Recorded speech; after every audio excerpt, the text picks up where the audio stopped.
Trigger warning. The thug life chose me. Hi. Howdy. Fact number one.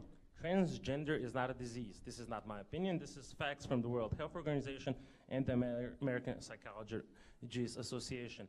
Just like gay people don't have a disease. Fact number two. Rich kids stay rich, poor kids stay poor. Out of 1,800 billionaires in the world, 12 of them are black. Where you come from, where you grow up, how much your parents earn, whether your parents were married plays a major role in determining where your Is there a question mark at the end? Fact number three, I would just like to remind you that hate speech is not free speech. Yes, it is. And my question is, since facts don't care about your feelings, why did you use false facts? Okay, so none of the facts that I used are false. First of all, yes.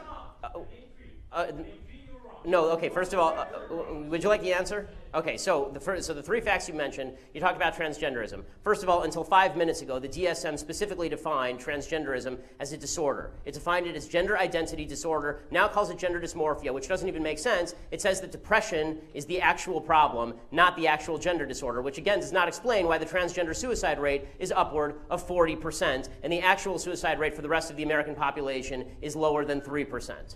Okay, so that's number one. Number two, you talked about income inequality, and you suggested that all wealth is inherited. This is nonsense. According to the IRS statistics, if you are born into the bottom 20% of wage earners in the United States, you will not be one of the bottom 20% of wage earners in the United States. 90% of people will not be within 15 years. There's tremendous wage mobility in the United States of America. Plus, there is not a group of people who just sit at the very top and stay there. People move up and down, in and out of the 1%. 1% just defines the line of income.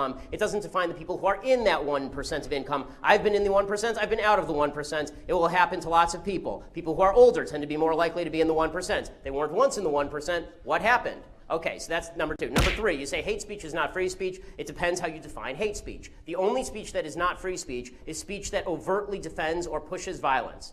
Specifically, speech that is generating violence, right? That's the only type of speech that's not hate speech. If I say things you don't like, that's not hate speech. And if you think that it is hate speech, you're a fascist.